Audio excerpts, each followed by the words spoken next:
जय श्री कृष्णा। कैसे हैं आप लोग फ्रेंड्स? आज की चर्चा जो होने जा रही है, मकर राशि 6 मार्च उच्च शुक्र देंगे जवाब, मिट्टी भी सोना बनेगी।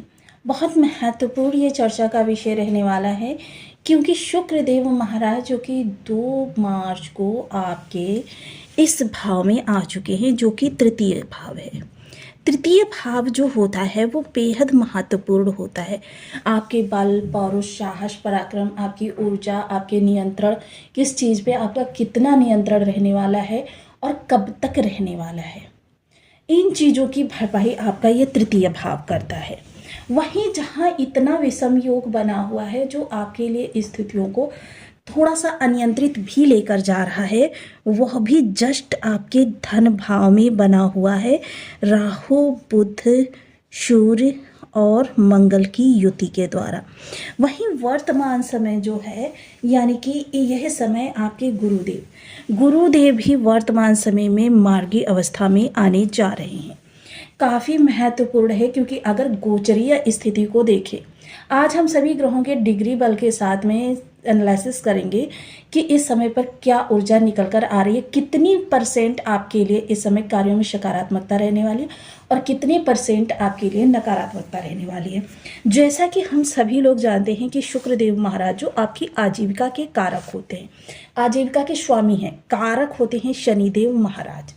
यह स्थिति जो इस समय पर है, यह आपके लिए कुछ वरदान स्वरूप है। कुछ इसलिए मैंने कहा क्योंकि यह विषम योग जो बना हुआ है, यह शनि की ही राशि में बना हुआ है।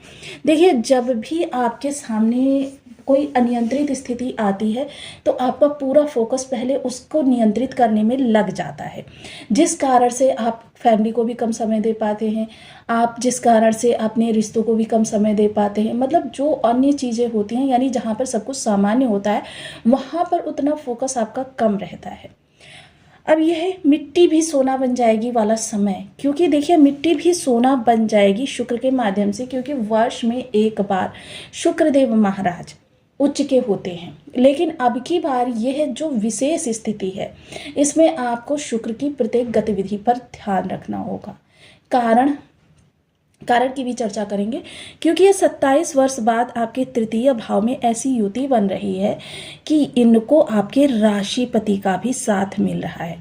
अब राशिपति के बारे में देखिए, मैं आपको पहले भी बता चुकी हूँ 1-2 बार कि राशिपति का आप पर दोहरा प्रभाव पड़ता है। एक तो राशिपति होने के नाते यह आपकी लग्न को प्रभावित करते हैं। कोई भी ग्रह हो, जैसे मिथुन राशि है तो वहाँ पर बुध का दोहरा प्रभाव होगा, धनु या मीन राशि है तो वहाँ पर गुरु का दोहरा प्रभाव होगा, या फिर आपकी राशि शनि है तो मकर और कुंभ पर दोहरा प्रभाव रहता है। किसी भी ग्रह को ले लीजिए, दोहरा प्रभाव रहता है।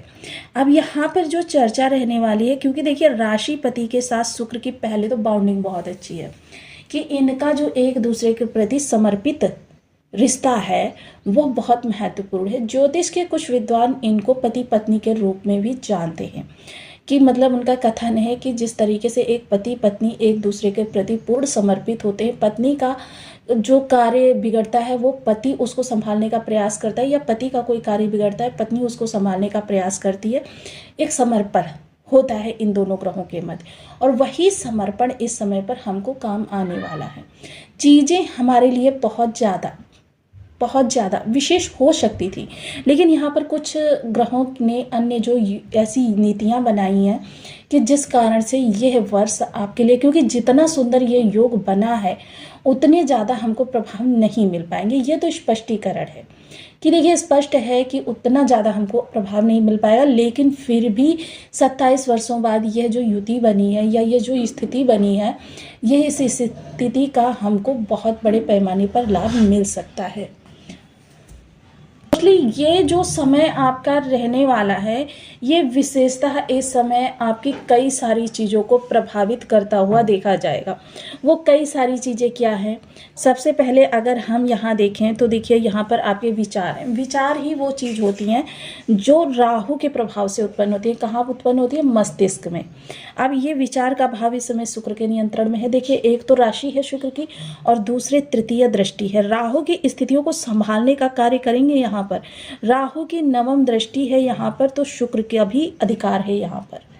तो राहु की जो जितनी भी चीज़ें बिगड़ रही हैं ना, उनको संभालने का कार्य कर रहे हैं शुक्रदेव महाराज। वहीं अगर हम इनकी सप्तम दृष्टि की चर्चा करें तो देखिए सप्तम दृष्टि काफ़ी महत्वपूर्ण रहेगी, जो भाग्य भाव पर रहने वाली है। और वैसे तो अगर हम शुक्र की दृष्टि एक देखें तो आपको अतिविशिष्टकारी योग प्रदान कर रही है। अतिविशिष्टकारी योग में ग्रह का प्रभाव कई गुना तक ऊंचा हो जाता है। अब यहाँ पर विशेषतः शुक्र देखिए किस नक्षत्र में सबसे अच्छा प्रभाव देते हैं।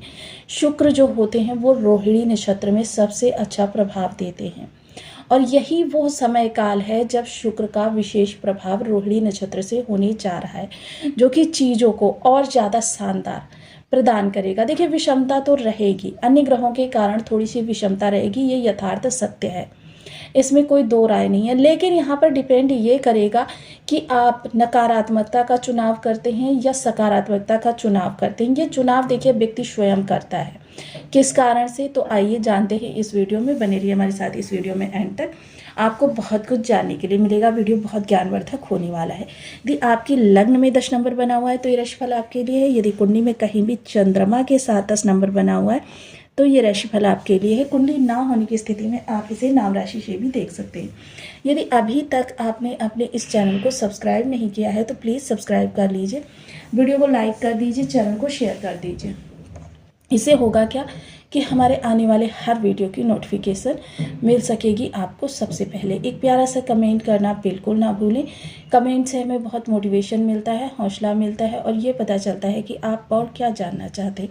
तो सबसे शानदार स्थिति इस समय किन भावों की निकल कर आ रही है, क्योंकि शुक्र और शनि दोनों एक दूसरे के कारक पूरक है। तो ये देखिए शुक्र का इस समय बल भी धीरे धीरे बढ़ रहा है, और शुक्र का जो ये बल बढ़ रहा है इसके कारण जैसे जैसे शुक्र के पास बल आता जाएगा वैसे वैसे शुक्र की स्थिति जो है और ज़्यादा सुदृढ़ होती चली जाएगी और हमको लाभ मिलते चले जाएंगे। सबसे पहले तृतीय भाव जो होगा दृष्टिगोचर होगा, क्योंकि इन भावों की अगर हम चर्चा करें तो सर्वप्रथम यहाँ पर आपका जो कहते हैं ना सपोर्ट आपका कर्म क्षेत्र में किस तरीके से रहेगा, वो ये भाव है। और यहाँ से पर बैठा हुआ है आपके आजीविका का स्वामी। आजीविका का स्वामी सपोर्ट के घर में बैठा हुआ है, तो इसका मतलब, और वो भी उच्च स्थिति में और सपोर्टिव स्थिति में हर तरीके से। तो इस समय आपका कार्य क्षेत्र पर जो प्रभुत्व रहेगा वो थोड़ा सा पहले की अपेक्षा काफ़ी बेटर होता हुआ देखा जाएगा। सबसे अच्छी बात ये होगी यहाँ से संबंधित जो चेंजेस आपको करने हैं वो चेंजेस आपके सफल होंगे, लेकिन थोड़ी सी सावधानी राहु के प्रभाव की वजह से रखनी पड़ेगी। हालांकि देखिए शुक्र का अगर विशेष प्रभाव देखें तो यहाँ पर आपकी स्थिति बहुत ज़्यादा उच्च बनती हुई देखी जाएगी। सबसे पहले जो लोग जॉब करते हैं, यानी कि आप किसी भी क्षेत्र में जॉब कर रहे हैं, चाहे आप विदेशी कंपनियों में कर रहे हैं या फिर आप प्राइवेट सेक्टर्स में कर रहे हैं, किसी भी तरीके से आपकी जॉब में जो स्थिति है वो सुदृढ़ होगी।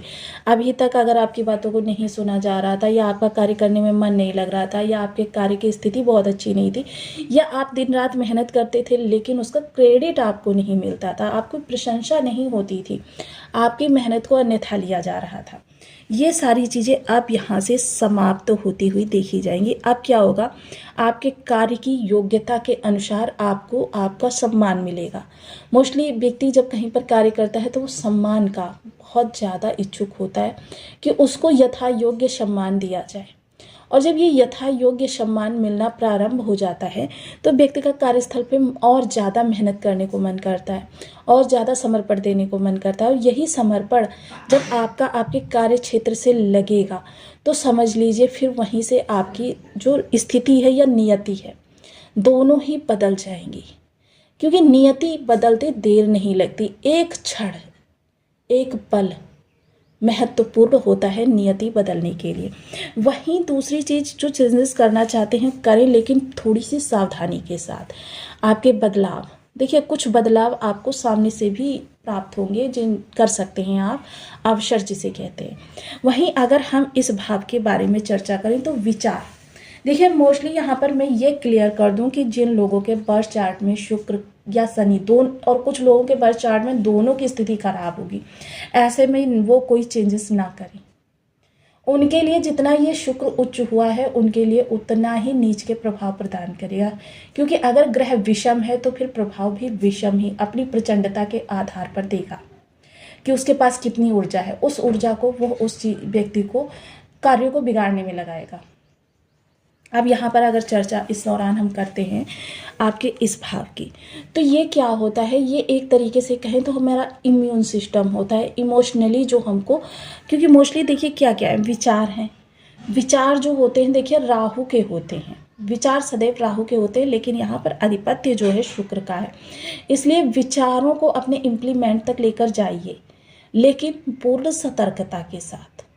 दूसरी चीज़ क्या होगी, संतान के जीवन में भी देखिए, अगर वो कोई बड़े चेंजेस करने के बारे में सोच रही है या किसी कार्य को स्टेबल करने के बारे में सोच रही है, आपसे धन मांग रही है या अपना धन कहीं इन्वेस्ट करने जा रही है, ऐसी स्थिति में आप पूर्ण दृष्टि रखें, पूरी समझदारी के साथ उस चीज़ को नियंत्रित करें कि कहीं ऐसा तो नहीं कि उसके साथ गलत चीज़ें होने जा रही हैं।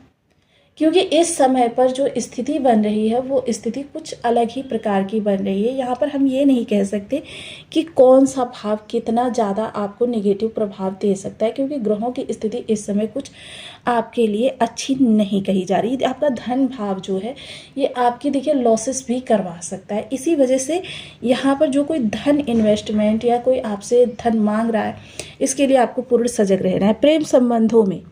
प्रेम संबंधों में आपका जो पार्टनर है उसको परखना बहुत आवश्यक है। कहीं ऐसा तो नहीं कि स्वार्थ की वजह से इस समय वो आपसे धन मांगने का प्रयास करे। तो इन सब चीज़ों पर जो नियंत्रण लगेगा, मोस्टली शुक्र यहाँ पर बहुत ज़्यादा आपको सपोर्ट करेंगे, बहुत ज़्यादा। और ये शुक्र का जब सपोर्ट मिलता है, मोस्टली वैसे अगर देखा जाए तो यहाँ राहु की स्थिति जो है काफ़ी बलवान है शुक्र की अपेक्षा। कारण क्योंकि राहु जो है इस समय युवावस्था से गोचर कर रहे हैं और शुक्र जो है अभी जो है किशोरावस्था की ओर कदम बढ़ा रहे हैं। अर्थात एक युवा और एक किशोर, इन दोनों